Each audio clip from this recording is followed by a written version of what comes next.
gems and jewels. Wise sayings, interesting events, and moral lessons from Islamic history. The story of Ibn Judan. When one thinks about pre-Islamic times in Mecca, certain names come to mind, such as Abdul-Muttalib, the Prophet ﷺ's grandfather, or Waraqah bin Naufal. But there is another important person who is little remembered today, Abdullah bin Judan, the first cousin of Abi Bakr As-Siddeeq's father. In the early years of his life, Abdullah bin Judan was neither successful nor happy. In fact, growing up hungry and poor, he soon became embittered by life. For solace, or perhaps out of spite, he turned to evil and committed many crimes.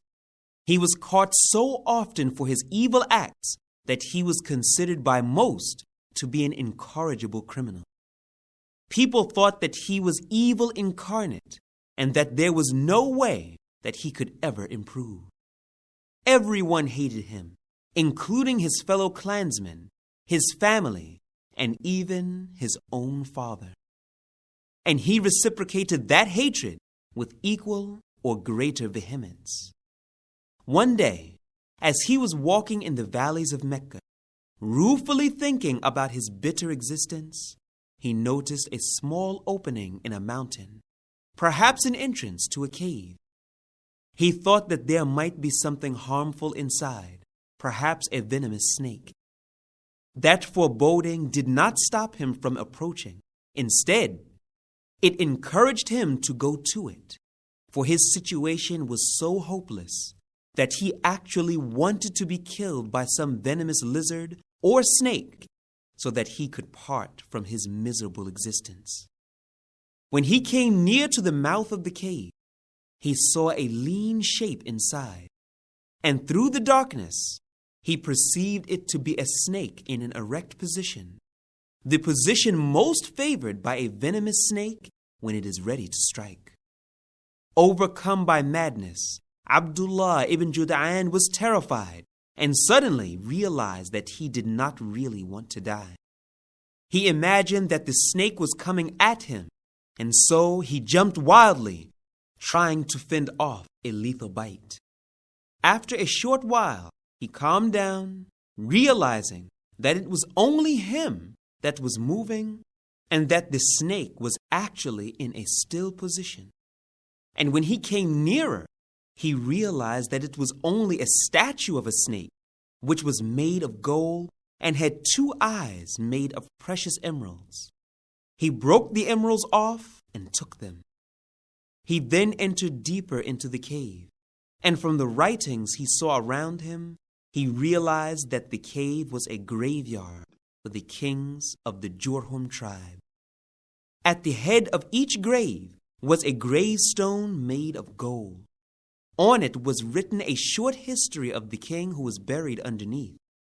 Surrounding the graves were treasures of gold, silver, pearls, precious stones, and much else.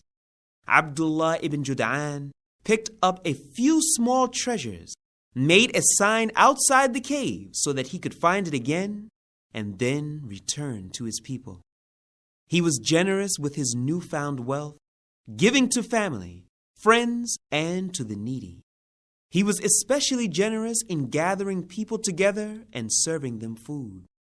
As time went on, he gained status in society until he became one of the leaders of the Quraysh.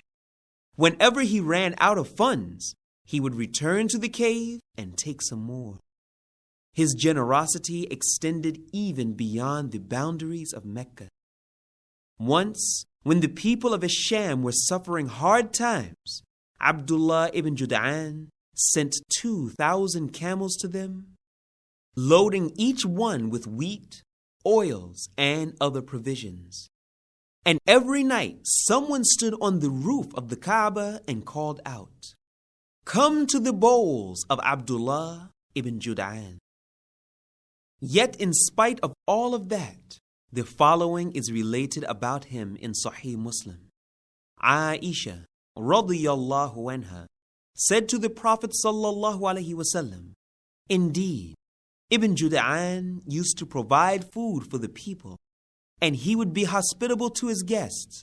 Will any of that benefit him on the day of resurrection?" The Prophet sallallahu alaihi wasallam answered, "No. Indeed, on no day did he ever say, 'O my Lord, forgive me my sin on the day of recompense.'"